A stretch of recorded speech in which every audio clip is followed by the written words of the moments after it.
What's up, YouTube? Ryan Pandy here. Hope you guys are doing reasonably well. It is time for a review of the new Ozzy Osbourne record, Ordinary Man, out last Friday, February 21st. Solo Ozzy, back after 10 years now. I don't know about you guys, but I was absolutely delighted to hear Ozzy Osbourne's voice back on mainstream pop radio. Like, who would have thought? Thanks to the Post Malone collaboration, Take What You Want, which Ozzy appeared on alongside Travis Scott. And from there, I guess he enjoyed the experience so much that he decided to poach Posty's producer. Wow, it's quite a bit of alliteration there. A guy by the name of Andrew Watt, and go and make a whole record with him. Andrew Watt in this case is kind of doing what Kevin Churko did on 2010's Scream record, where he's serving as the producer, but he's also contributing to the songwriting process quite a bit, kind of like as a member of the band. Now, solo Ozzy in particular is some of the most influential music of my childhood. Like, there was a point where I could play almost every single song on those first three records on guitar. I have yelled for years and years and years about how underrated the Jakey Lee material is, particularly Ultimate Sin. The first hybrid picking stuff I ever got down on guitar was Zakk Wylde's playing on Devil's Daughter off of No Rest for the Wicked.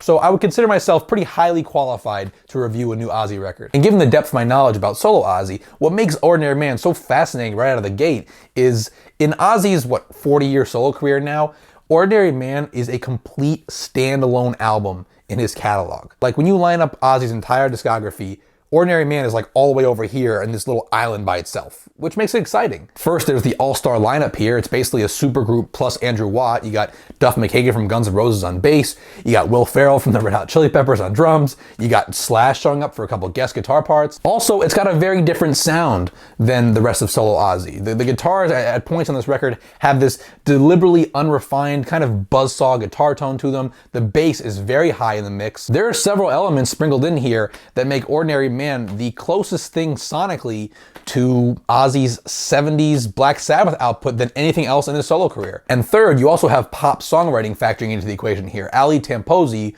who wrote or helped write Stronger by Kelly Clarkson, Let Me Love You by DJ Snake. I had to look a few of these up. Avicii she wrote for, Chainsmokers. She's credited on my favorite track on that last Charlie XCX album, White Mercedes. Tamposi is credited on this album as a co-writer for, 8 tracks. So you have this really interesting combination here between a pop songwriting framework. These are carefully crafted and hooky songs, but then real, genuinely great musicians playing on it. And this really isn't up for debate. All these unique factors add up to what is Ozzy's best solo album in 30 years. At least 30 years. For me, 32 years, because I'm not exactly the biggest cheerleader for No More Tears. One of the best things this record has going for it is so well thought out and well sequenced. It is a tight 10 tracks with just the perfect, very deliberate balance of moods and styles. You have a bluesy rocker like Straight to Hell opening the record. Then midway through, you have some stoner rock with the song Eat Me. You have the unhinged hardcore punk energy of one of my favorites on here, the surprising closer, It's a Raid. Then you have songs that are sort of hybrids with some slower, clean parts and some rock elements mixed in. Like Today's the End's a good example of that, Goodbye. And then lastly, of course, you have two very pretty and very well executed ballads. What a perfectly balanced track list. The two ballads, look, I would be the first person to aggressively shit all over a sappy, mawkish, late career Ozzy ballad, like, Dreamer, but worse. But the ballads here are excellent. Holy for Tonight, I love. It's full of this introspection and this angst about mortality. It's a real lighter waver in the traditional ballad mold with this climactic guitar solo and some strings helping send the song off. It's wonderful. But Ordinary Man, the title track in particular, wow. Ozzy and Elton John here really, truly resurrect the power ballad in its purest form and give it dignity and give it class. The piano here almost reminds you a little bit of Home Sweet Home by Motley, doesn't it? I just love the sentiment on the title track. For Ozzy, the idea of not wanting to die an ordinary man is quite literal and quite autobiographical. Otherwise, why would he have chased this type of life for 50 years? But it's a touching sentiment in general that I feel like kind of resonates with all of us. We all have this desire to feel special. That's why birthdays exist. We all want to feel, none of us want to feel indistinguishable from our fellow human beings. We all want to leave some sort of distinct legacy. So I think what makes this track so great is how universal its message actually feels for all of us, even though it's Ozzy being pretty introspective. Of course, Elton provides a great contrast, and yeah, this song's been out for a couple months now because it was a single, but it already feels timeless. It really does. And speaking of resurrecting things, it's not just power ballads, but the other thing that Ozzy really resurrects on Ordinary Man is hard rock. It's the same exact comment I had for the last few Slash albums, particularly Living the Dream. Hard rock is a dying concept. In the 21st century, if you play loud rock music, increasingly you're either classifiably metal, like an Avenged Sevenfold or a Slipknot or even a Five Finger Death Punch. These are metal bands, like them or not. Or you are Nickelback, you are, Alter Bridge kind of gets pigeonholed here sometimes, you are butt rock. And there's just this ugly dichotomy where the gap, this is where hard rock used to be. For people like me who love music from the 80s in particular, I can tell you that hard rock is a very real thing. Rock music with an undeniable metallic edge and actual proficient musicianship, but with one eye always on accessibility and this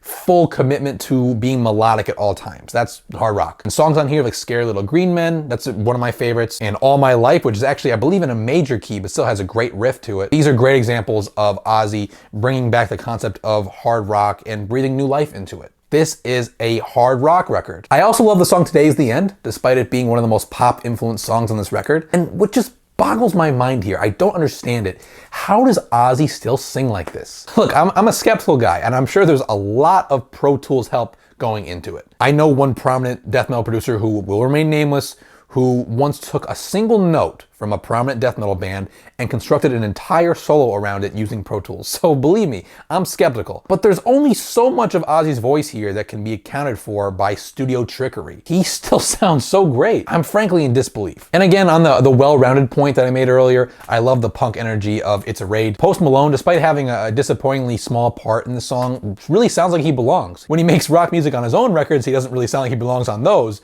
but popping up on here, he sounds great. And I also love Goodbye. It's very Sabbathian in the middle there, with that middle riff kind of reminds me of Symptom of the Universe a little bit. The songs I don't care for are Under the Graveyard, the single, which I never liked. It's very sluggish, it drags out, it's predictable. The vocals matching that already boring guitar riff, that really puts you to sleep. This is one instance where I do not like that buzzsaw guitar tone when it pops up, or the just god-awful 70s rock vibe of that solo. Ugh. And then Eat Me is by far the worst song on here. I can't listen to that song. At this stage in his career, I definitely like introspective Ozzy more than I like fake crazy Ozzy, because introspective Ozzy produces some interesting insights. Fake crazy Ozzy, there's lyrics like, I'm on the menu, you won't get digestion, or my meat is nice and tender. Ugh. And the bass is also way too high in the mix in this song. But did I severely underestimate Ozzy on this record? Oh my God, yes I did. This is the best thing he has done since the 80s. I can't believe how good this thing is. And I don't want to sit here and go crazy and act like it's the best music I've ever heard in my life just because of how far it surpassed my expectations, but there are genuinely 6 or 7 tracks on here that I will be revisiting regularly. I love Ozzy. He is a hard rock and metal icon. And yeah, Down to Earth, Osmosis, Black Rain, Most of Scream.